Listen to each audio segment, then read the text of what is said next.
Welcome to Happy Times and Places, a positively inclined Doctor Who episode commentary podcast in which I, Toby Haydock, watch a Doctor Who story chosen by a friend of mine, I drop in facts and observations and thoughts, and I try to guess what my special guest's favourite thing about each instalment might be. Hello there, Toby. This is Martin calling. Martin Holmes, the podcast guy. For this week's edition, I would very much like for you to watch all 4 episodes of The 10th Planet, which, as I'm sure everybody listening already knows, features William Hartnell's final regular appearance as the Doctor, and was first broadcast in October 1966. Well, I hope this old podcast of mine isn't wearing a bit thin. We're nearly up to 100 episodes of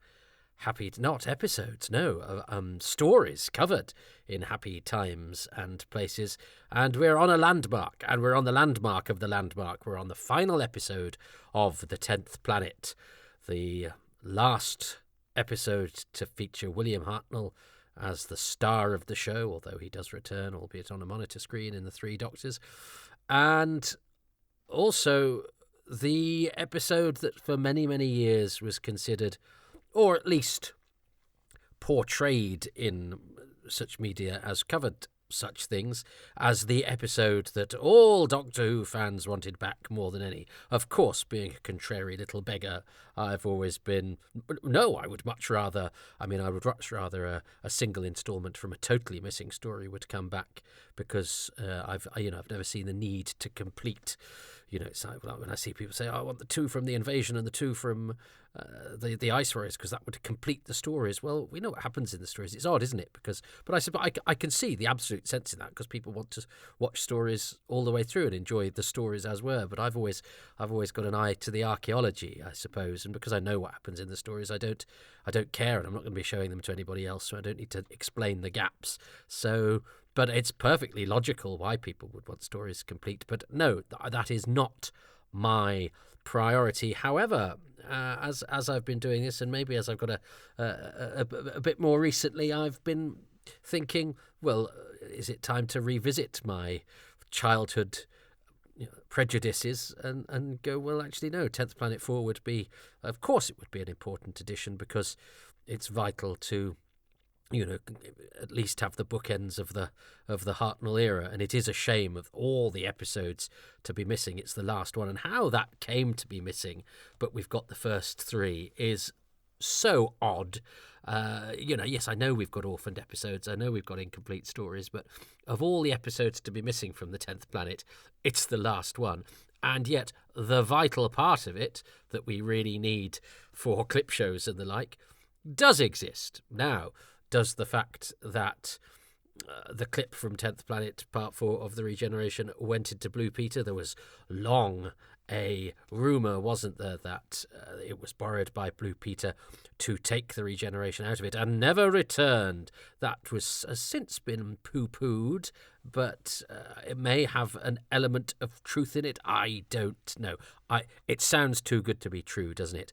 The Missing Episodes podcast, though, is your place to go for informed speculation about that. I'm just giving you the journey that I went through. I remember reading that as a thing and thinking, oh, that sounds plausible. But then it has been dismissed since. But it's always lingered, much like the Colour 10th Planet, and the fact that Episode 4 was returned to make the Colour 10th Planet, which was an April Fool. So there's so much about the 10th Planet Part 4 that is not actually about the contents of the episode itself. So it's nice that the nature of this podcast is that we actually have to watch and go through the action of the episode, which I have to say, the last time I did it, which was running through corridors many, many years ago, I'd found it quite surprising in context, the nature of the story. I have to say, I have rewatched it today already. I've gone against what I said in previous episodes.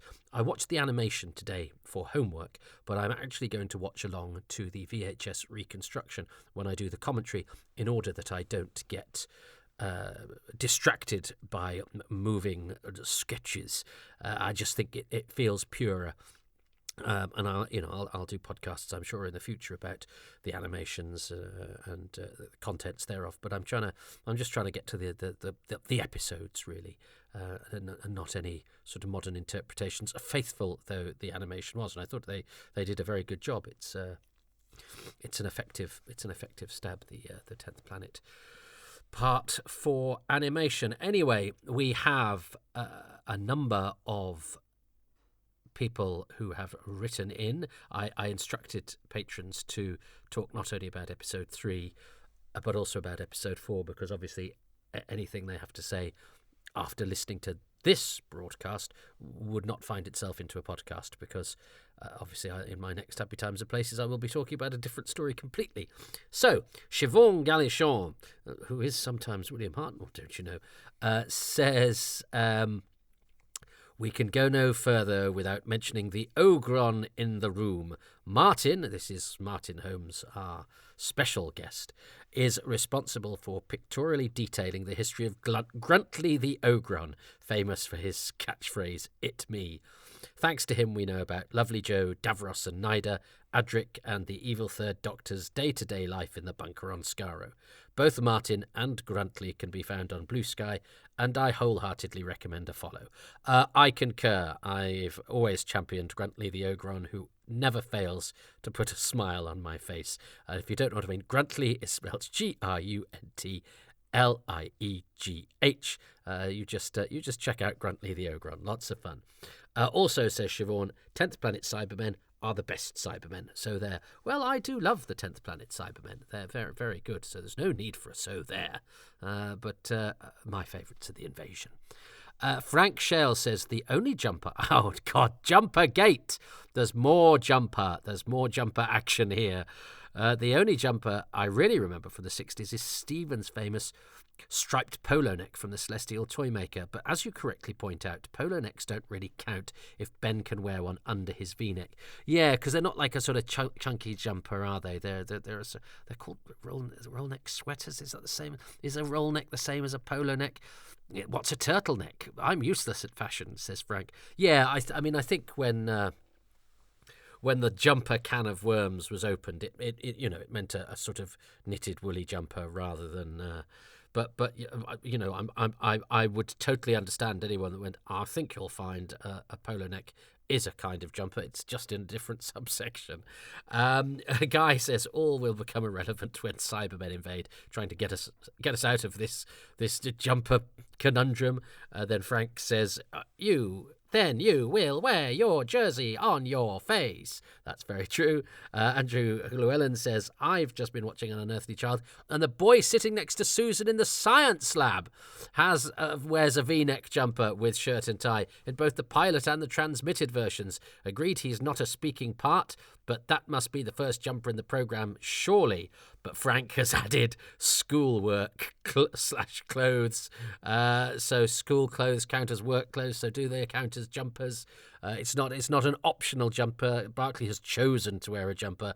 The schoolboy, played by Brian Thomas, don't you know? It's mad that I can identify the actor, but I hadn't invoked his jumper up until now. Never write in about clothes ever again, please, anybody.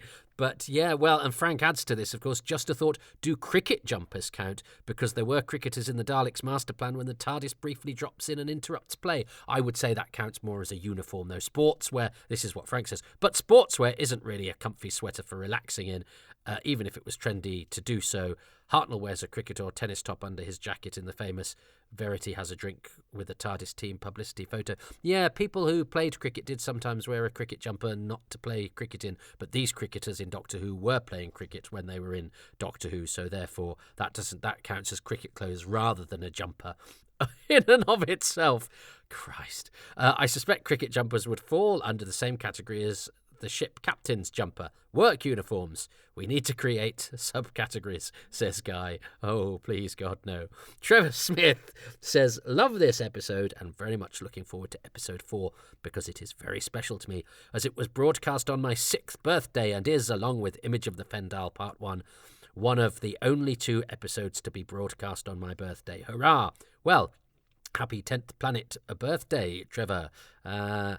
Jason Thompson says, henceforth I shall introduce myself as Jason Thompson, instigator of Jumpergate. Yes, you shall, Jason, you shall.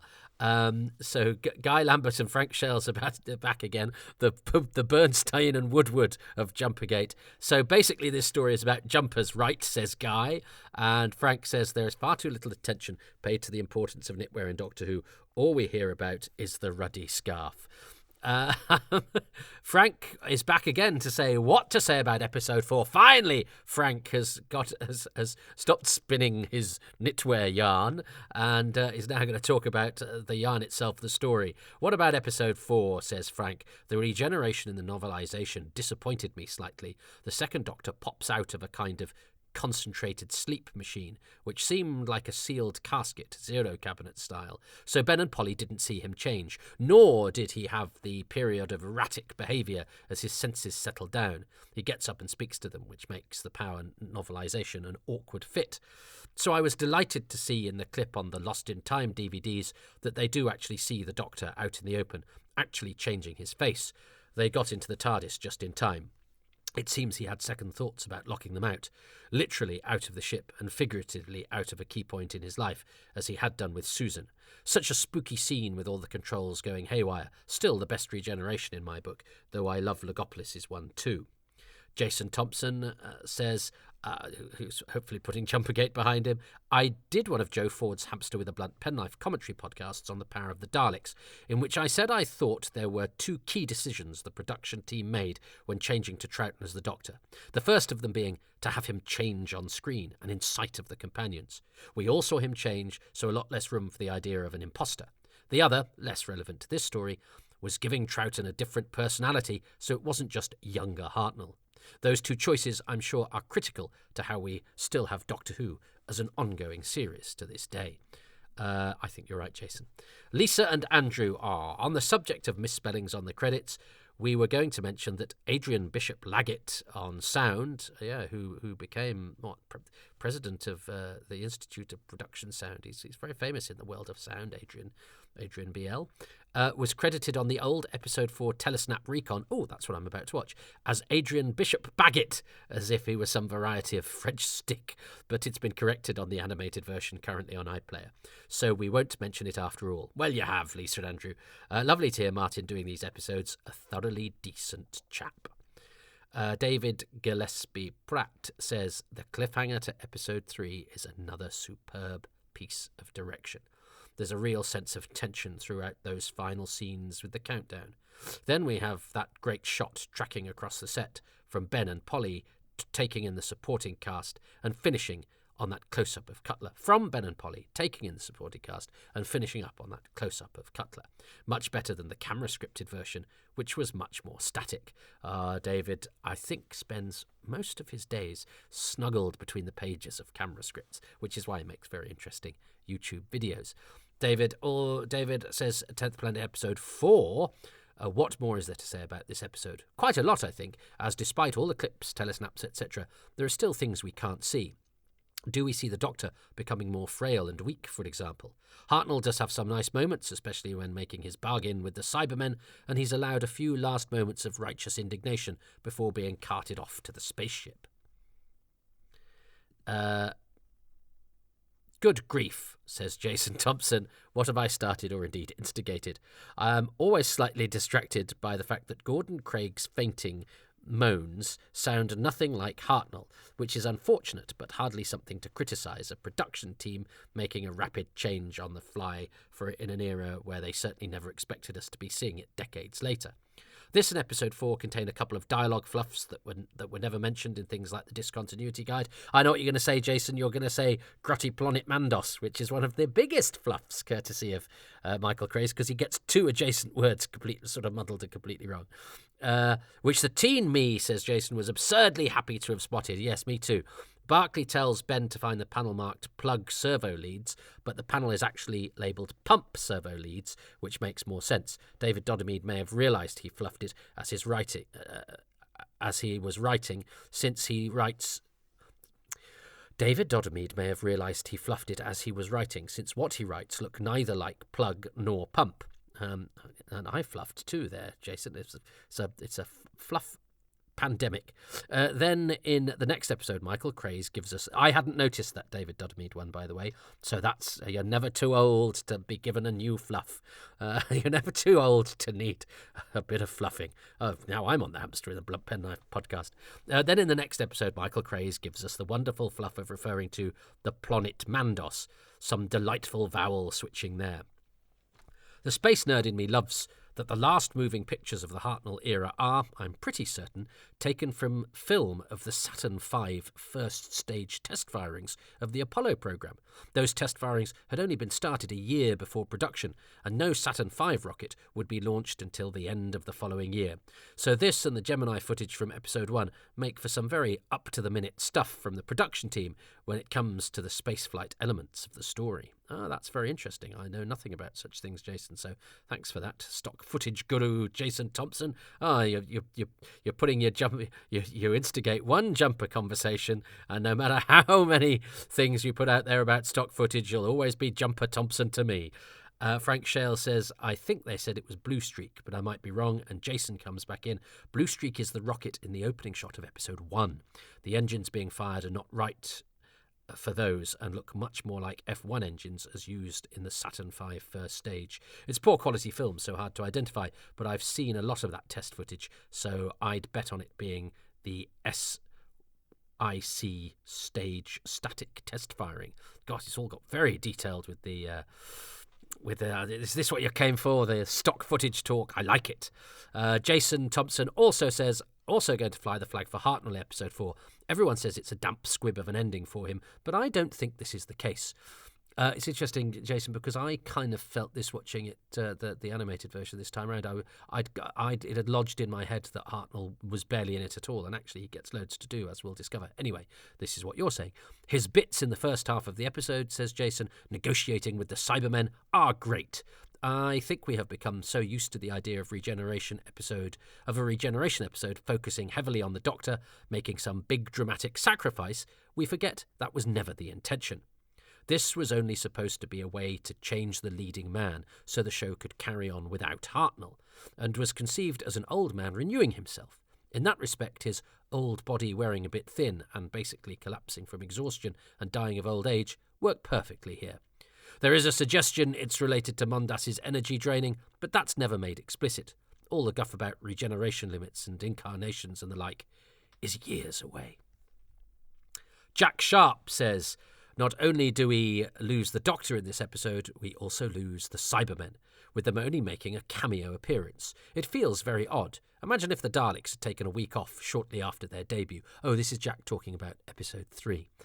Maybe you don't usually wear 2 jumpers, he says. We noticed because of Ben's double up. But to be fair, have you ever been in the coldest place in the world, as the Doctor calls it? That is very true, Jack. 2 jumpers are acceptable in the South Pole. The impression I get from this story is a bit like the waters of Mars. The Doctor seems to know what's destined to happen, with visitors coming from this new planet, and knowing it will all resolve itself, he's just worried him being there will ruin everything. This is history for the Doctor, and you can't rewrite history, unless your lead actor is taken ill. Oh, very nice, Jack. I used to be one of those people who lusted after episode 4, but honestly now I don't. 10th Planet is in the same vein as The Invasion and The Web of Fear, where it's so close to complete that I barely notice the loss. I'd much rather have something like Feast of Stephen, Power 1, or an episode of Marco Polo. You mentioned watching the animation for episode 4. I used to be a bit of a slave to the animations, but recently I've been sticking to the Telesnap recons more, mostly as I like getting as close to the original as possible, seeing those original images and the odd surviving clip, and maybe because I'm one of those miseries who doesn't like the liberties being taken on recent animations. Totally understandable, Jack. And I am going to watch the Telesnap recon, because as you say, it's closer. But I did like the animation of 10th Planet 4. Nick Mellish says, for the longest time I felt that part 4 of the 10th Planet was the okay one to be lost because it's the weakest of the 4 in terms of incident and story, but increasingly I think I'm wrong. There's a lot we can't see, and I bet the direction and performances sell some of the quieter moments on audio. That said, the cine footage lends the regeneration a very eerie quality, which works well. Jason Thompson back again. A complete tangent, he says, and maybe not one to be read out when you get to recording episode 4. I'm reading it out. But regarding the word ejaculating being used in its now dated, according to many dictionaries, it seems, context to mean exclaiming, I used the word ejaculated in episode 2, and I haven't heard the end of it, if you're wondering what Jason is talking about. God, you were Jumpergate, Jason, now you're Stock Footage Gate, and now you're ejaculating all over the place. I can remember let's not get into that. I can remember my eyebrows leaping upwards the first time I read The War of the Worlds when I was about 12 years old. As the Martians began their advance, there is a line as the chaotic exodus of panicked people begins that says, his landlady came to the door wrapped in a dressing gown and shawl. Her husband followed, ejaculating. Given the only context I knew that word in, given my then developmental and educational stage, the mental image that line conjured was no doubt somewhat different from the one Mr. Wells intended. Oh, Herbert, well, yes, he'd clearly been on the time lash. Adam Parkin says nowhere near as funny, but that book is where I learned the word scrutinised. Yeah, well, we were all educated in different ways. And Chris Williams says, just watch the animated Part 4 version, which is actually one of the best animated reconstructions. But never mind all the jumper threads, ahem. Is Ben the first person in Doctor Who to use the ancient phrase, where there's life, there's hope? Although the third Doctor conks out before finishing it, let's say he's quoting Ben Jackson. I've got a slight feeling it's something Ian may have said at some point, the kind of thing he would say. It's a pity we don't see Hartnell's last performance in Inside the Cybership, but we are pretty lucky to have the clips we do, thanks to Blue Peter and an Australian fan to whom we owe eternal thanks. Does anyone ever watch this? Stop it at the Doctor leaving the Cybership, watch Twice Upon a Time, stop it at the first Doctor leaving the trenches, come back and finish it off? Hats off if you do. I'm sure some people do. And I probably will one day now. That sounds quite exciting. Just for the record, by the way, Ian does not say, well, there's life, there's hope. This is the first example of, while there's life, there's hope, or while there's life, there's still hope, says Ben. But it is also said in episode 2 of The Demons, while there's life, there's hope, says Squire Winstanley. When the Doctor's been frozen by the sort of devilish psychic outburst of cold weather at the end of part 1 of The Demons. In Planet of the Spiders, episode 6, of course, the third Doctor dies before completing the sentence, says where there's life, there's ending on a joke. I mean, it's brilliant, isn't it? And then, funnily enough, in Tom Baker's last episode, Logopolis Part 4, he says, well, there's life, there's 6 of one and half a dozen of the other. So isn't that funny that phrase is repeated in, oh my goodness, in the final episodes? This is a complete coincidence. Isn't this funny? I almost didn't bother to find this out, but I thought I'd have a look. Yes, but it's only occurred to me as I was saying this out loud. 10th Planet Part 4, Spiders 6, Logopolis 4, 3 last episodes of Classic Doctors feature the phrase, while there's life, there's... Isn't that fun? And considering the only other times it appears in the series, in the classic series certainly, but I think in the series as a whole, episode 2 of The Demons, and finally episode 4 of Warriors of the Deep, in which the Doctor says, while there's life, there's also hope, to Commander Vorshak, as he's being asked to use his handprint. So, well, I hope you've enjoyed having help from me, Silurian, in there. And now, shall we actually watch the episode that this podcast is supposed to be about? That is a lot of commentary. We're 20 minutes in, and I haven't started the episode yet. So I'm gonna line up the 10th Planet, episode 4, and I would like you to press play in 3, 2, 1.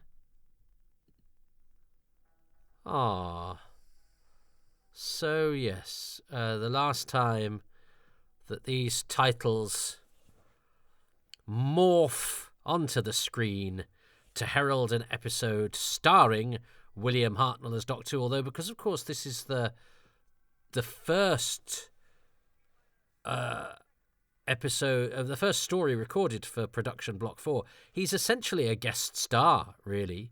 Old Hartnell in this episode, you know, he's just popping in to do a turn and hand over. It's funny, isn't it, that, you know, seasons start with Planet of Giants and Galaxy 4 and The Smugglers. Although I suppose new seasons don't necessarily start with a boom, do they? Nobody thinks of sort of New Earth or Smith and Jones and things as classics. Buffy never started on a huge episode, did they? It's almost like, it's a resetting of the scenes. I always find that line that Polly has, now we have a chance of life, slightly. Annika Wills does her best with it, but it's quite a tricky piece of dialogue. That it's not great writing. But Hartnell has an entrance. Hartnell, having had a week off, gets to enter his final episode with authority, which is nice. And thank goodness for the Australian fan who took the cine footage, which means we get the famous line of, I guess this body of mine is wearing a bit thing. I think there's evidence that he did some of these on repeat showings and had lined up to get particular bits, which is why we get companions leaving and certain bits and bobs. So, but anyway, and they have a certain mystique, don't they? These cineclips, because they have the slightly different pacing and the shadow and they don't look, they're not as good quality, but it means that they're ghostly. They're like silent movies. They are silent movies, but it gives them a sort of hallowed quality. I feel a bit sorry always for Callan Angelo, who plays Terry Cutler, because he's only ever on a monitor screen. Yes, there's another bit of Hartnell there. So Cutler is becoming, progressively more loony. He chews the scenery quite a lot this episode, General Cutler, and that is because he loses his son, and look at the look on his face on the telesnap. He's looking a bit unhappy. I'm never sure. I watched this afternoon, as I say. The Cybermen spaceship has kind of just landed, so the way that they marched in episode 1 rather slowly across the snow to kill Tito and the American sergeant and then disguise themselves, I think they must leg it from the ship this time, because they've literally only just landed. They must be in record time to come over here in order to save the Doctor's life. That's not obviously why they do it, but their timely intervention to kill the main guest star 3.5 minutes into the episode. So I suspect Robert Beatty spent most of his time at home this week, or putting his feet up. I hope he brought a good book with him. And the Cybermen actors are swap around. So the lead Cyberman last time, Crail, Reg Whitehead, is now one of the lesser Cybermen, and Harry Brooks is playing Krang, who's the main Cyberman, and then Greg Palmer plays the one, I think, who invades Wignus Sanctum. So each of the three cyber actors gets a sort of dialogue, a dialogue heavy part, which is quite nice. Oh, a bit more of Hartnell in his last episode, which is very nice. Well done, unknown Australian fan, who I think chose not to be named. But yes, and I'm sure David Gillespie Pratt reminded me, I think I said when I was chuntering away, nobody says, my name is Crail, but Krang is referred to in this episode, isn't he? One of his factotums calls him Ragus Krang. Now, is Ragus a rank? It must be, because you wouldn't say it's not his first name, is it? Well, I suppose it could be, but then I wouldn't say John Smith, would I? I'd go Captain Smith, General Smith, but I wouldn't go Arthur Smith. So if you're a secondary Cyberman and you're saying to your boss, Krang, you address him by his rank. So Ragus is a rank of cyberness, and he's Ragus Krang. So this is where the Doctor and Co get split up. A word for Ben and Polly in this story. Ben and Polly have done sterling work, and they're relatively new, and they do come into this series and give it a real breath of fresh air. So it's such a shame that in 2 episodes' time their fate is sealed by the precociously bantery and professional and brilliant Fraser Hines, who's obviously a legend of the show, but it's just bad timing, isn't it, that he spells the end for them. But nice that Hartnell gets a lot to do. And I remember this in the book, the kind of the coldness that Polly is sort of shoved into the ship. And yes, we don't have the ship set in any of the existing episodes, but yeah, these seemed like scenes with their own atmosphere. And oh yes, Polly gets sort of shonked by sort of cyber unconsciousness, which is rather funky. It's a bit similar to what they do to General Cutler, isn't it, in episode 2? They don't do that really after this, do they? Do that thing where they put their hands on somebody's head and knock them out. It's another thing unique to these beautiful, wonderful 10th Planet Cybermen. Yes, and I think it's a bit weird, isn't it, when the Cybermen come in and the Doctor sort of goes, "Oh, you saved our lives," because that's not what they were doing, of course, was it? So it seems an odd thing to sort of say. Oh, you killed that man, but also you saved our lives. So now one of these the Gurn, who is played by Greg Palmer or Donald van der Marten, is voiced by Peter Hawkins, and he sounds a little bit different. And as has been mentioned, they are the voices are the closest, aren't they, to what synthesized voices would sound like. He's great. Hartnell is, he's imperious here, isn't he? And he realizes that the Cybermen are up to no good. So he does at least get a last sort of heroic throw of the dice, even though he doesn't do an awful lot in the last third of the story. But I was surprised, as I say, when I was watching this afternoon, that he gets much more to do than my memory of having done this for Running Through Corridors suggested. What also struck me is that Dyson is a right moany git. Martin's choice of favourite thing from episode 3, Dudley Jones's Dyson, is a right old misery. And again, Ben gets to do the very heroic stuff here, which is fabulous. And that didn't somebody I had a correspondent who was not in the comments, so maybe it was a private comment, or maybe it was one from last week, saying that their favourite thing had been Ben saying, "You didn't leave me any choice, did you?" when he killed the Cyberman. This, I was always fascinated by this because there's a character called Haynes who is played by Freddie Eldred, who was a regular sort of non-speaking artist on television, and he gets killed in the book, and then I wasn't sure if he got killed or not, or wasn't sure because he wasn't mentioned in any cast lists or anything like that. So I thought, is he just an addition from the book? But no, he's not mentioned in any cast list because he's a non-speaking part. So he's mentioned in the supporting artists on the paperwork. But then for years I was under the impression that his death in the book was an addition, and that he survived in this, and that it was just Jerry Davis adding some drama to it. But then he definitely gets killed in the cartoon. So I had a look this afternoon in the camera script.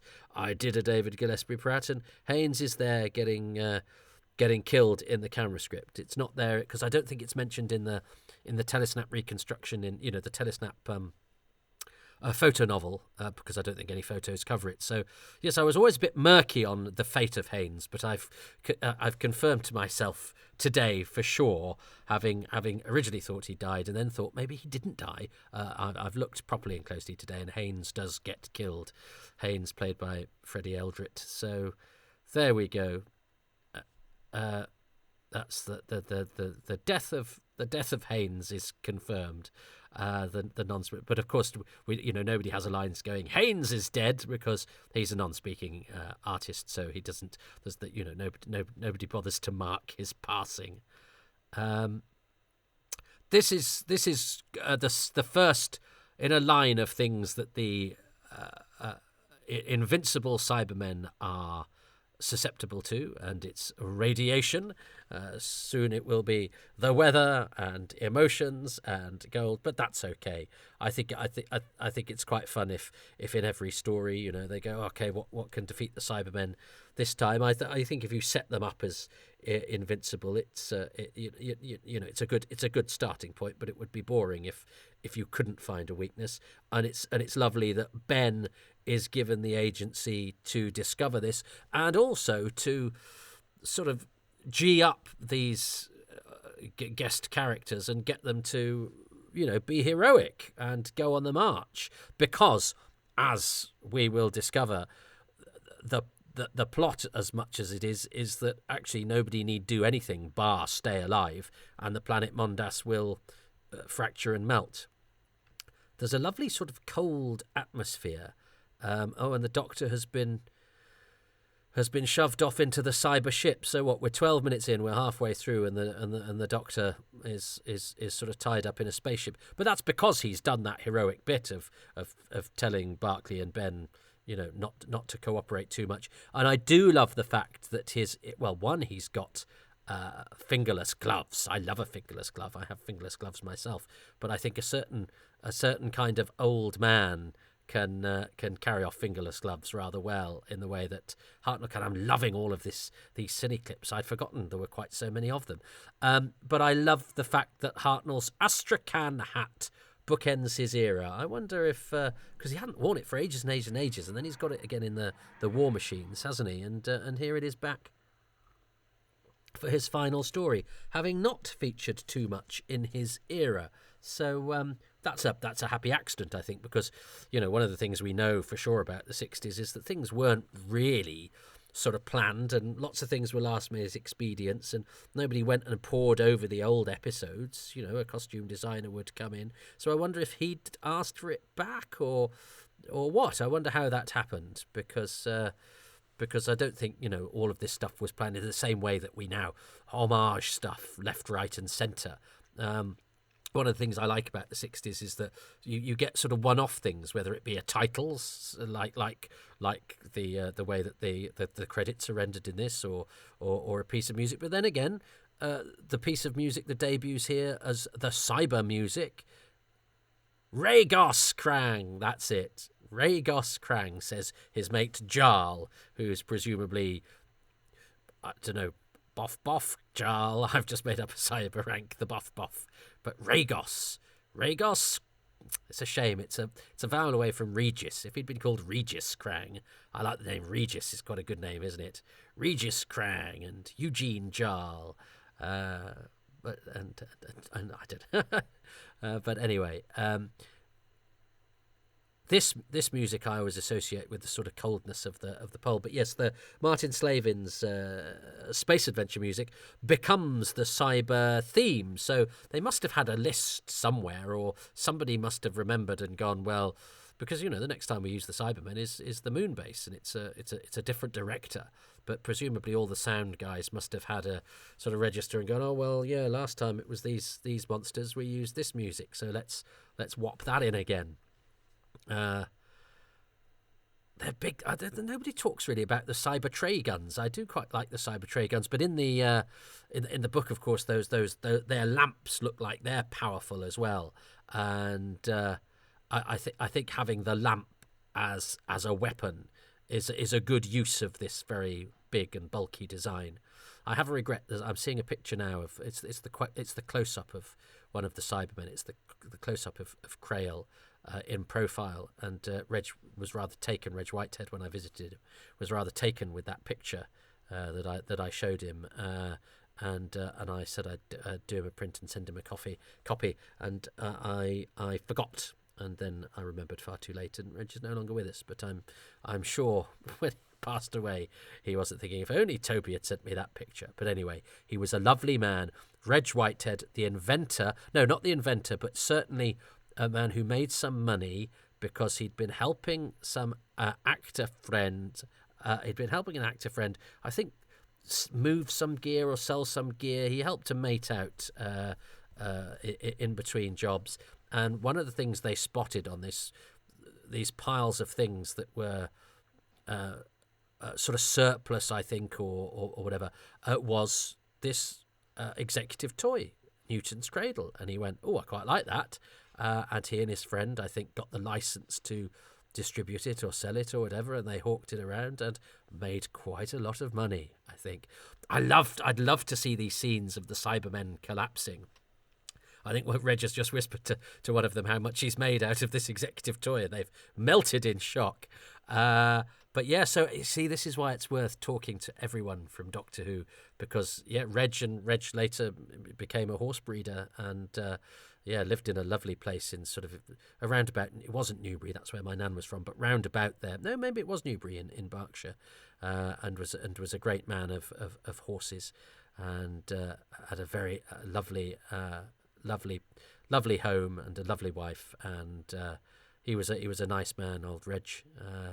I'm really pleased I got to spend some time with him, because he'd been a legendary name to me because he was the first Cyberman, and I thought he'd vanished, but he turned up and committed himself to interviews and all sorts of things, so we have him on the range. Not like David Doddermead, who was long gone, sadly, by the time we got round to interviewing people. Ditto Dudley Jones.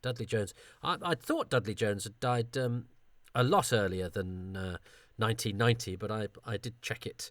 I did check it after killing him off last time. They're back, and they're getting more and more sing-song, aren't they? But this is a bit weird, because they sort of turn up and do their bit and sort of say, stop doing what you're doing, and then now Mondas melts. It looks rather a funky effect. It'll be a fairly simple melting effect, but Doctor Who's very good at making simple effects look really cool.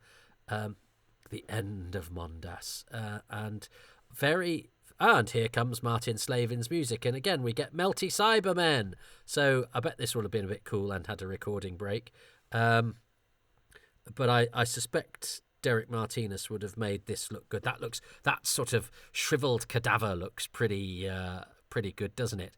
I mean, it will just be a sort of pile of the non-organic parts of the costume, but I have faith that Derek Martinez would have done a good job with that. So Terry Cutler comes back, all rather blasé, going, "Hey, everything's cool now." He's going to go, "You going to tell him his dad's dead? Are you going to tell him his dad went a bit loony and turned his performance up to 11 and was dead 3.5 minutes into the episode?" No. Let's get him back to Earth first. Where are the Doctor and Polly, Ben? Oh yes, so we don't even get a sort of proper goodbye. Everyone survives, though, at least. Barclay survives, Dyson survives, Wigner and his secretary survive, too. Steve Plytas. Faulty Towers. Kurt, he loves Manuel.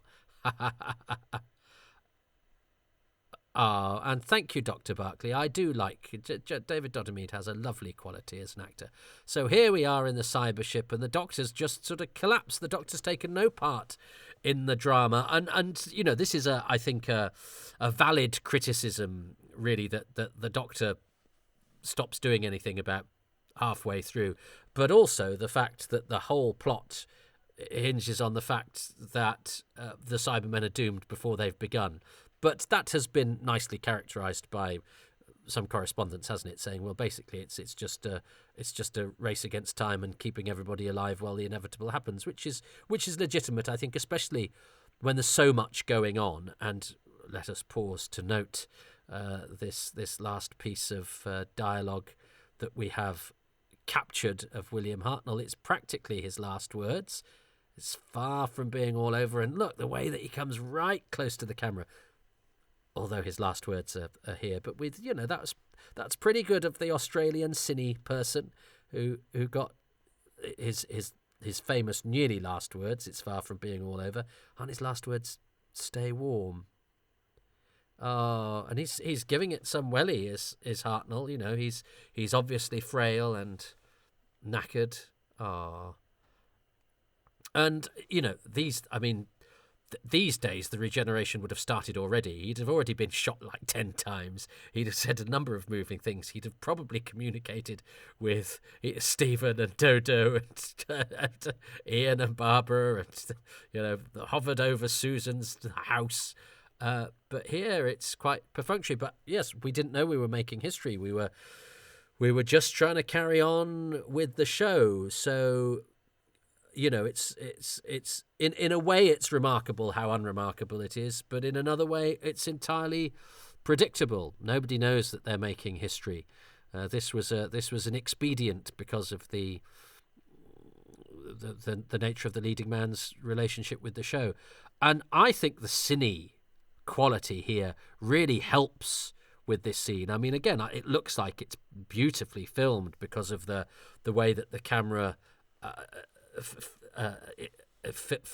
films Hartnell, the way that the TARDIS moves on its own, but also the way that it doesn't cut from picture to picture. It fades, which gives it a sort of elegiac sort of quality.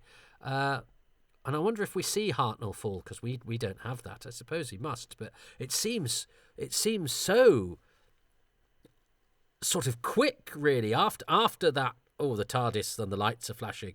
The kind of hits the deck and changes. There's no real sort of explanation, but it's amazingly done. It's very simple. The Doctor's face has changed, but it just kind of happens. No big speeches, no grandstanding. No real sort of all build-up with it, really, either. It just kind of, whoop, there you go. It's quite extraordinary to see it in context. The audience must have been left going, what? Which explains why so much of the beginning of Power of the Daleks is taken up with, a rather slow reveal of Patrick Troughton's character. He's mysterious about himself, but also, we spend a lot of time in the TARDIS. So the Gurn, it's a great name, isn't it? Gurn. It's John Pertwee's favourite Cyberman. So there we are. That's the end of the 10th planet. I would like to see episode 4, just because, in a way, what appealed about the ambassadors of Adrian Bishop Baggett, it says about the ambassadors of death, was the fact that we quite it's still slightly unknown to us, even though we have it all, but because of the quality. If you don't know what I'm talking about, go back and listen to the Happy Times and Places about the ambassadors of death, where much of what appealed to it was the fact that we're slightly removed from it because of the various problems with the picture and the fact that it's quite unknown. I do feel that a little bit about episode 4, although the recreation is excellent. Rafe Montague is the reconstructor of episode 4.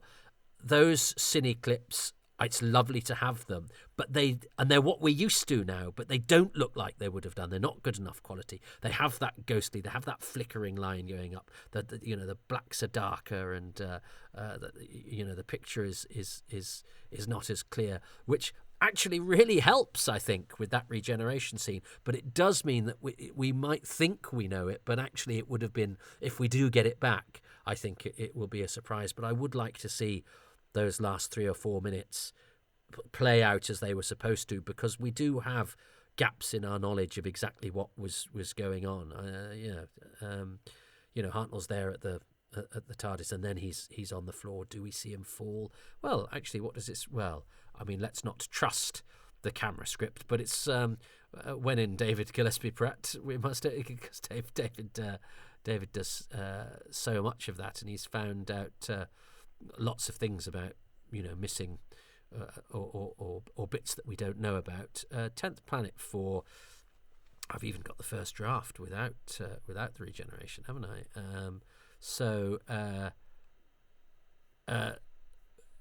It says, yes, the interior of the TARDIS, alternating with lights dimming, lightning throughout the scene until Ben and Polly emerge. During his battle, the Doctor says, no, I can't go through it. I can't, I will not give in, with terrible punctuation, but he doesn't do that, does he, in the episode? Then he is overtaken by the invisible power and can talk no more. He is reduced to incoherent mutterings until he falls to the ground in a dead faint. With supreme effort, he reaches the door control with his right hand. He throws the door switch. In the background, we see the doors open and Ben and Polly appear behind the smoke. We see his hand grasping for the dematerializing control. With his last remaining strength, he throws a switch and collapses behind the control column. Ben and Polly edge in through the smoke. We see the Doctor from their point of view. He is lying by the control column, his head covered by his cloak. Polly, what's happened? I can't see anything. Ben sees the Doctor, reacts. Paul, look! The Doctor! Oh, Ben, his face, look at it. That's it. Medium close-up who? Mix, medium close-up who? That's it. So, but the camera script is never the whole story, as we know. 10th Planet 4, first draft, though. What do we have here? I have looked at all this stuff, but not in such a long time. Oh no, that's some design drawings. I've got all sorts of lovely things on my computer. So what do we have here?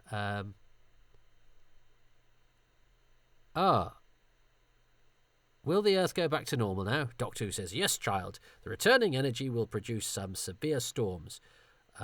High winds, but not for long. High something, but not for long. Thank heavens, says Polly. Not nice to think of it all ending in 1982. Ben says, I want to get back to good old 1966. Come on, Doctor. They turn to go. Barclay, you're not leaving. The planes will be here soon. I'm sure Secretary Wigner will have a post for you when he learns of your efforts today. Ben says, thanks, but I got a job already. Doctor Who says, we must be on our way. Goodbye. Polly says, goodbye. Dyson goes to stop them. Barclay halts them. Look at the monitor. Telecity. The TARDIS is now almost covered with snow. We hear the TARDIS dematerializing sounds. It dematerializes. That's a bit confusing.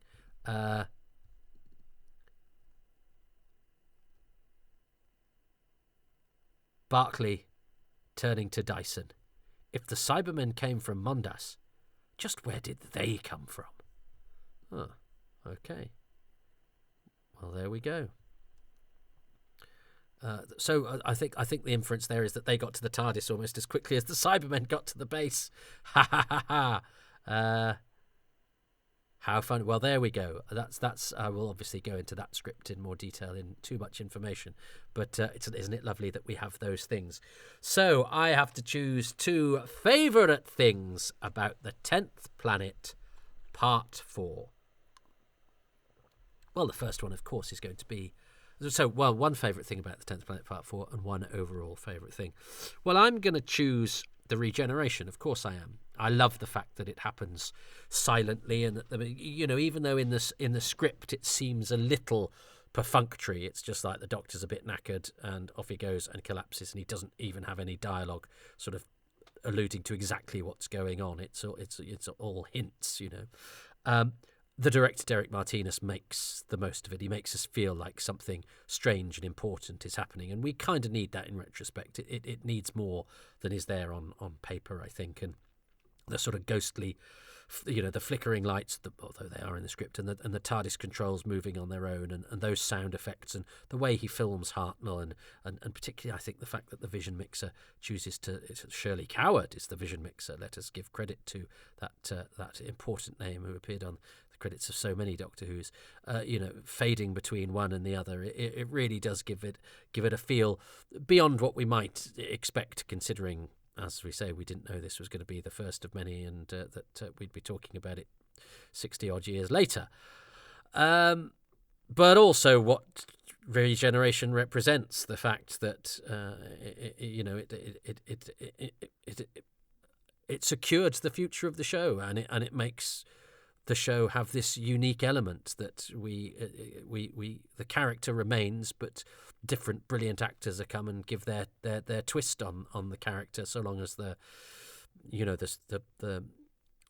sense of a witty, intelligent moral crusader who prefers not to use violence if possible, but then each individual actor can come and throw their weight behind it, either by doing a character, as some actors play the Doctor as a character, and some who bring themselves to the party and do the leading man thing, and that depends on the style of actor hired, and both are legitimate ways of playing the part. Using your own accent and being as close to yourself as possible, or adopting a persona and making that your characterization of the Doctor. And it is in a way, it's actor proof in that sense, in that it doesn't suit one style of actor more than the other. It's sad for Hartnell, isn't it, that he turned out not to be indispensable, but the show wouldn't have lasted and made the impact that it did without him. But well done, Patrick Troughton, coming in. But well done for the idea of regeneration. And isn't it weird that we have this episode that is the one episode that's missing, and it's the important climactic episode that has the landmark moment in, but because of the way the Doctor Who works, we actually have not only the regeneration, which is what I saw first, the Blue Peter clip. We've got that. In fact, I saw it in Who's Doctor Who. So I don't think I even saw the whole thing, because I don't think you have the bit of Ben and Polly in that. So I saw the regeneration, just the close up. Then I saw the extra tiny little bit extra with Ben and Polly, and then the cine clip comes back where they've filmed the regeneration too, but they've got the build up, and that is a real eye opener, because I'd only seen the regeneration itself, and that you have this sort of mysterious, weird bit beforehand, which I think is actually the making of it, as much as the effect that transmogrifies Hartnell into Troughton. That really weird, strange, offbeat. It's Doctor Who in the 60s being peculiar again, which gives it an edge, and it makes it seem like something sort of mysterious and magical is happening, which is beautifully, strangely 60s Doctor Who. So it's not just the regeneration; it's the fact that it's in an episode that's missing, but then we've got bits of it that we've pieced together from different sources. Let alone the fact that we also have the soundtrack. And so we have it, aren't we lucky? But we don't have it, aren't we unlucky? It's been pieced together so we can see it, except it's been pieced together out of imperfect materials, so we don't quite have the completely accurate picture. And it literally is a sort of mosaic. It's a piece of archaeology where we've sort of glued the bits back together, but it means that we have a vessel which sort of looks like it would have done, but doesn't quite. But you shouldn't be trusted to hold water. It encapsulates all that is everything about being a Doctor Who fan and loving Doctor Who, and it happens at a key moment in the show's history, the very first regeneration, and talking about it and seeing it in context. It does make me warm more to the idea that 10th Planet 4 is an important episode to return. I mean, I'll just take them all, folks. So I am choosing the regeneration. And for my overall thing, because, I would have chosen the Cybermen. I love that cyber design, and I love the voices, and I love the Cybermen full stop, but I love the fact that their first iteration is this, really...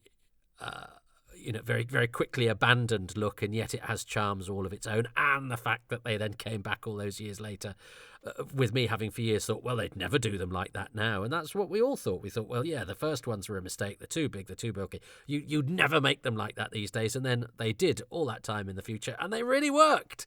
So it's a wonderful design. I think there's a wonderful story behind the backstory behind them, where they go, well, let's do them differently, and we all consign them to the rubbish bin of history, and then actually that design turns up all those years later and turns out to be effective and steampunky and retro and really works.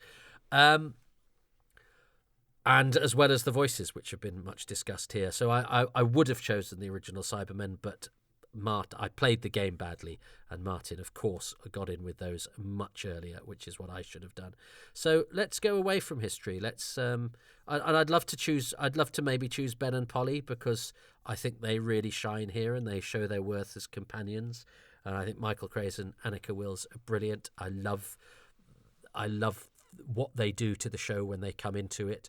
I love the fact that they're game and they take control and they're really capable, and they're both very good at their jobs. You know, they fill the parts very, very well.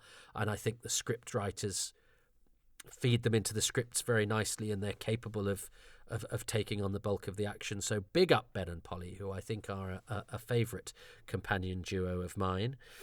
And I'd love to choose Hartnell because it's his last story and he's marvellous. Should I choose Hartnell? I kind of have chosen Hartnell though, haven't I? I chose him for episode 2, so I can't really choose him. I chose him for episode 2 sort of going, it's his last hurrah with the Love, Pride, Hate, Fear, but he gets his entrance this time around as a guy coming and going, I'm back from my holiday and I'm going to make this count. Because not from my holiday, from my illness. I'm better. I've had a week off. I've been fishing. I'm fine. And so he does. It's nice that in that last episode he gets to enter and go, right, this is my last hurrah. Even if the script then, sidelines him about halfway through. But anyway, he does get plenty of hero moments in episode 4, more so than I'd remembered. So I'm pleased about that the Doctor does get a good stab of the action in episode 4. But I can't choose that as my favourite thing, that I was wrong about something.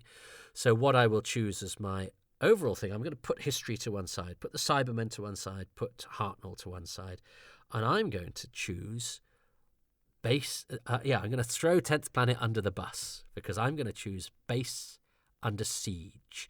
This is the first flowering of a type of Doctor Who story that I think rightly, when we come to season 5, gets gypped for being a bit repetitive.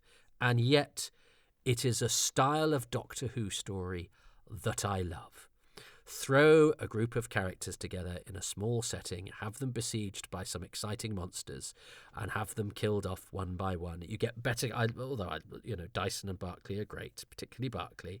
These stories work better when they're like the Christmas films that I used to watch, The Towering Inferno, The Poseidon Adventure. Again, groups of characters in a dangerous situation, and you have to guess who's going to die next and how they're going to die, and you're worried anybody could die at any moment. And when characters die who surprise you that they've died, that's how you get in touch with your emotions and your shock and all of that sort of thing. And stories are told through character. So when these characters are well drawn, you're unable to tell individual stories because of the nature of the situation. The heightened situation and the small surface area that they're in means that you concentrate on the characters, and the characters are played by actors, and it means that good actors get a chance to make an impact playing these characters in these situations. So Base Under Siege is my perfect Doctor Who, and they were the target books that really, really appealed to me, and I read those target books, and 10th Planet was an early target book for me, and it seems to me that all Doctor Who stories were a bit like this, and it was no bad thing. And yes, I totally understand that it's quite a restrictive formula, and it's one that is repetitive and not very imaginatively deployed sometimes. And yet, despite that, I love it, and I'm a sucker when they come to do it later in the series, like The Impossible Planet and The Satan Pit and Under the Lake and Before the Flood. Those stories, hugely appeal to me because they're doing what I like Doctor Who to do, which is throw a load of characters together and have them nobbled off one by one. So to me, Base Under Siege is a bit like the 10th Planet. It's something that I know has its flaws, and yet it presses my particular buttons to the extent that I don't care about those flaws. I can overlook them because, I thought I'd talk much more in the 10th Planet about the huge shortcomings of the script, really, in terms of how it's plotted. It's, the plot is really needs another go, but actually you don't notice, you don't care, because the story is done with such conviction, and it does, it's decided not to be fantastical. It's decided to be realistic and sweaty and gritty and exciting, and so you're pulled along. You're pulled along with the drama, so that you don't necessarily worry too much about what's happening with the plot. And I think that's great televisual sleight of hand, smoke and mirrors, whatever you want to call it. And Base Under Siege is not the most imaginative storytelling device, but it absolutely does the job, and it does I can happily wallow in that sort of stuff, and all of its tropes absolutely press every single one of my buttons. And for me, it is a welcome addition to the pantheon of Doctor Who storytelling, even though I'm aware it also at the same time makes Doctor Who a little bit less imaginative than it can sometimes be. Don't care, personal taste, love it. Right, what does Martin say about his favourite things, his favourite thing about episode 4 and his bonus thing? So here we go. 10th Planet. Episode 4. That most significant moment in Doctor Who history, and one that managed to get itself lost, despite the other 3 surviving their journey across the years. There's a lot to enjoy in the animated version, of course, but I think that my favourite moment is most likely to be easily guessed, because it's the regeneration. Of course it is. Or perhaps it's more the idea that the regeneration only survives because it was in Blue Peter. Yeah, I think that's it. I think even though I wish they kept a few more minutes of it. Although obviously there's also some suggestion that the rest is lost because of Blue Peter too. Billy is back for his farewell episode, and his enigmatic suggestions of things to come are a delight, as is his properly doctory final chance to shine, as he takes over control of Snowcap Base and warns of the suitably huge threat, yes, the huge threat to the entire world that the Cybermen are plotting. The brief double act he seems to form alongside Polly, who's in full-on anxious yet lovable Polly mode throughout, is also a lot of fun. Robert Beatty as Cutler gets to go wonderfully over the top, which has been brewing for a couple of episodes, and Ben's Mandos Billy Fluff is a nice touch. But yeah, I still think it's the very Blue Peterness of the regeneration survival that still feels like the best thing ever. Well, I mean, yes, so I got the regeneration. And I sort of we were both along the same lines as well. The fact that it's sort of been pieced together, so we got both. I mean, if it was possible to score 2 for 1 point, I'd have done it then. But it isn't possible, so I don't. But I'm going to enjoy the sweet taste of victory, and let's see if that now regenerates into defeat when Martin chooses his bonus thing, which I suspect won't be Base Under Siege. Let's see. Right, my bonus favourite thing that I most love about the 10th Planet is the sheer number of huge Doctor Who ideas that drive this 4-parter. It's probably entirely predictable, of course, that this model for much of what makes the Patrick Troughton era so memorable is a favourite, as are the Cybermen themselves as they step swiftly into their favourite monsters role. But it is, of course, that last 5 minutes and the idea of the regeneration that is so wonderful and enabled the series to move on beyond its star in a very creative and future-proofing way, and made all of the future longevity of the series possible, and something that still drives the series and excites the viewers to this day. It's far from being over. And it is a landmark story, and what's fascinating about it is that it doesn't feel much like the stories that have gone before, with the possible exception, I'd say, of the War Machines. But it does feel like it's looking to the future, and often ends of era are consolidating what has gone before. But this seems to almost be like going, yeah, this is where we are now, and there's no room for you in it, fuddy-duddy old. Doctor Who mystical fairy tale Doctor Who old man type. We need somebody to take this in a different direction. Even though the whole way that Troughton's Doctor works is that he is a sort of impish counterpoint to the sort of hard-nosed militarism or technological prowess of the bases that he finds himself stuck in. Anyway, it's fascinating to see Doctor Who's history unfold, and I suspect you wouldn't have chosen it to be this way with the benefit of hindsight. So the fact that it is this way makes it all the more sort of special and magical and alchemic and all sorts of other reasons that Doctor Who's series of happy accidents makes it so endlessly fascinating. Because if you planned it, it wouldn't be the way that it is, and that's the rather wonderful thing about Doctor Who, is that Hartnell's penultimate story is The Smugglers. I mean, it seems so strange now.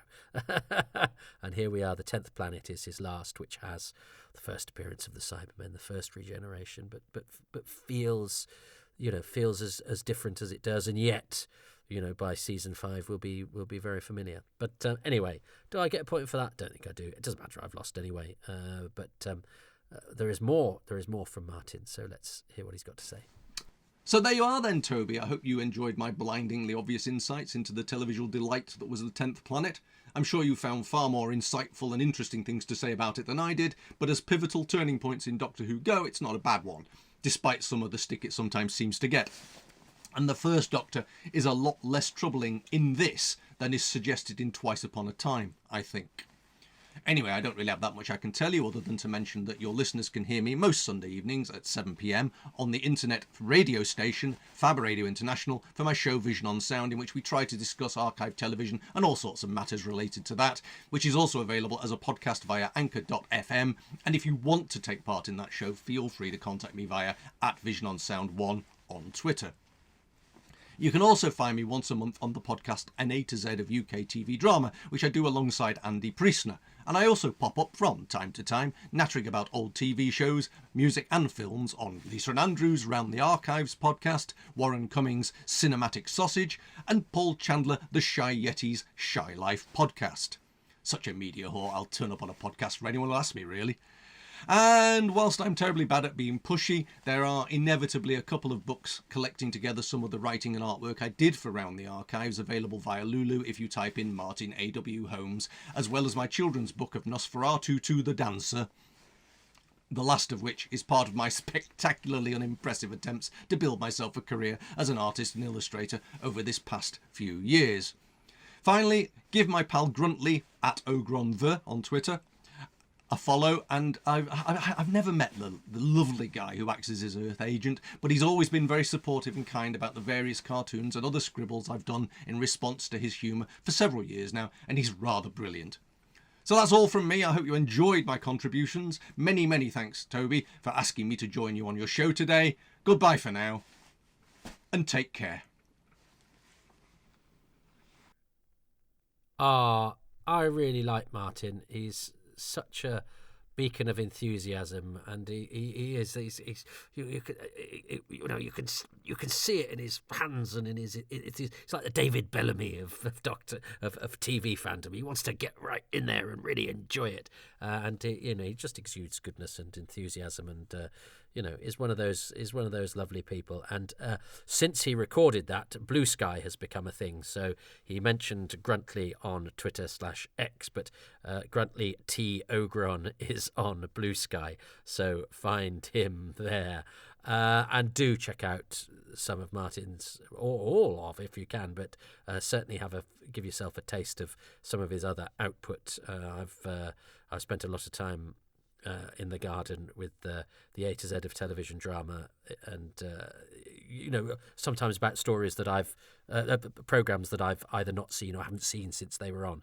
But Andy and Martin have always got very interesting perspectives, and sometimes it's nice to have a break from people talking about Doctor Who to listen to them talk instead about the XYY man or Ord Wingate. So there we go. Martin, thank you so much. And the response to this one on the Patreon, and I think largely because everyone's so chuffed to see Martin contributing to this, has been great. And I like the fact that 10th Planet, which has gone out of fashion, I think, in recent years, is a story that still has a place in the hearts of so many. It's a story that makes me feel warm and fuzzy just because, I mean, I remember having, being on, I was going to say a campsite. We didn't have campsites. It was a hill I was dragged along to a cub camp. I was never a member of Cubs, but my mum was in charge of them, so I went when I was too young. I was just dragged along, really. I had to go where everybody else was because there was nobody else to have me, and I took the 10th Planet to Cub Camp with its battered, slightly slightly expanded spine. As I say, I thought it was a slightly bigger book because it seemed more important. It's not. It's the same size as every other one, but ours seemed slightly bigger. So almost like it expanded to fill its legendary status. Maybe it had got a bit wet or something, and that's what had done it. But that was before I'd got to it. But and I still have that copy that was taken and battered and probably not looked after enough on that cub. I've also got a more recent and a smarter edition as well. Just in order that I've got a copy that isn't battered and bent and torn like our original is, which it is. But that's a sign that it's been well loved, and well loved is what the 10th Planet is. So, well, I mean, this edition is far from being all over in the sense that I always blather along post credits, but we're pretty much all over as it comes to the end of the 10th Planet. As I record this, the weather is as inclement as it's possible to be. It's so inclement it's been swallowed by Mr. Freud. Although no, we can't talk about him anymore, is he? He was a wrong 'un. But he's the only Clement I know. Oh no, Attlee. Yes, it's been swallowed by Mr. Attlee. That's how inclement it is. But the wind is battering. The rain has been pouring. It's chilly outside. So, as the First Doctor would say, keep warm. And happy times and places to you all. Thanks very much for listening to Happy Times and Places, which is presented by me, Toby Haydock, and my special guest, Martin Holmes, who, as well as everything you heard him say just now, is also on Blue Sky. Martin A.W. Holmes, which is at hwam.bsky.social. I'm grateful to Martin and also to the patrons who make these podcasts possible, and they include Ruben Herfindahl, Chris Hyam, Ian Key, Ashley Knight, Joe Llewellyn, Ian K. McLachlan, Philip Marsh, Nathan Martin, Roland Moore, Rick Moran, Kevin Murdoch, Graham Knott, Adam Parker, Barry Platt, Risto Matti Cirillo, Frank Shales, Peter Burns, James Curray-Smith, Peter Harness, Ronald Hayden, Rob Leonard, Christopher Meredith, Gavin McLean, Stephen Moffat, Richard Straw, Neil Tate, Nick Tedston, David Gates, Mark Wright, and Darcy Smart. The music is by Dave Gates, the artwork by Dylan Patterson. If you would like your name to be on the credits, then go to patreon.com/Toby Haydock and sign up for as little as £3 a month. You get advance releases, you get bonus material, you get monthly AMAs where you get to, as the legend says, ask me anything and I will answer. And you get behind the scenes looks at my DVD and Blu-ray output. You get some bits of comedy and you get sometimes exclusive interviews, and I've started putting out there the unedited versions of my Who's Round interviews with a bit of an entry and an exit to give some context and a few thoughts and observations about the continuation or otherwise of my contact and relationship with the person interviewed. So, yeah, there's a sort of repackaging thing going on there. It was something I'd initially decided to do because it would be easy to do. I could just get the files and whack them out there. But instead, I've made sure I listen to them to make sure that they're all right, and then I've recorded extra. Basically, I've made it take longer than it needs to. I make everything take longer than it needs to, hence me still talking right now. So patreon.com/Toby Haydock. You can also support at Ko-fi, Ko-fi, Ko-fi.com/Toby Haydock, which is a way of avoiding a monthly commitment, but rewarding me if you like a particular episode or just occasionally want to do the equivalent of throwing a few coins into my hat as you pass me on the underground. And the other way of supporting me is not financial at all, and that is great, equally welcome if you can like, subscribe, thumbs up, 5-star and a few lines of review any and each and all of these podcasts wherever you find them, and spread the word via your mouths as well. Just tell people about these things, because the more people know and the more people listen, the more worthwhile it is for me to do them. But mostly I'm grateful to you, and I'm grateful to everybody that gets in touch as well. I'm on all the social media. Like Martin, I have joined the Blue Sky Revolution. I'm still on Twitter as well. I'm very needy. And I also have a Facebook page and a YouTube channel. Please like and subscribe to the YouTube channel, where these are now uploaded automatically as well, and where my annual in memoriams go. And I'm going to start putting other things there as well if I possibly can. And I'm on Instagram at toby.haydock. So do all of that stuff.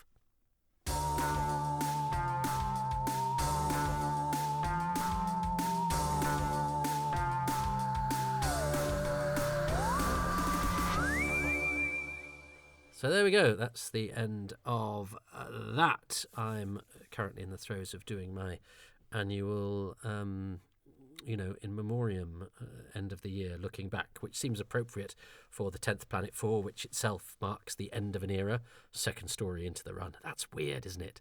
I know it's the first of the production block of Bloody Bell, but it just does seem weird now. You'd think it would be a major sort of build-up. No, it's stuck on after the pirate story, 8 weeks, and Hartnell goes 8 weeks into the season.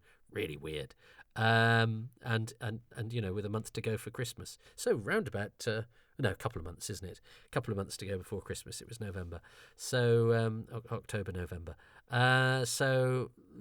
Anyway, so by this time, when I'm recording this in December, I'm recording this on the 8th of December. Actually, I don't normally say the date, but it's the 8th of December, 2024. So, actually, as we've stuck out to the bitter end, I'm doing this as I mark. I should be having a party. The fact that I haven't had an alcoholic drink for 6 years as of today. In some cases, that seems like time has flown. In other cases, it seems like yesterday. I'm not sure I have an angle on it, but yes, that in its way seems sort of weird to consider. Sort of a bit like 10th Planet 4. It's a sort of landmark, but yet it doesn't feel like that in many ways, because nothing really has a sense. I don't feel a sense of anything. I only know this because we have calendars and we have dates and we mark our lives by trying to find things significant in the fact that numerically, and we have patterns, I suppose. No, dates are also decided by movements around the sun and all that sort of thing as well, I suppose. But we still impose our particular ways, aren't they? Our numerical system and our names of months and things like that are peculiar to us. Nonetheless, whether we're seeing patterns in things that aren't there or not. 6 years ago today I had my last alcoholic drink. So hopefully my sobriety is far from being all over. And I suppose I did emerge a new man. Not as exciting a one, I don't think. Was I exciting? I suspect I was probably... No, I know I've been in the company of drunk people as a sober man. I suspect I wasn't very exciting. I suspect I was very boring indeed. But I'm very boring now. But which is why I have to pour my energies into something else. Instead of pour me another drink, I pour myself into talking about Doctor Who and deep diving into Doctor Who and not going out, and instead reaching out from my little cupboard here, because I find that a bit easier. So I'm indoors a lot more. So yes, I've shut myself in my little cupboard, and oh look, the controls are working all by themselves. So anyway, well look, if any of you are still listening, that's just me showing off. I'm 6 years sober. Hurrah.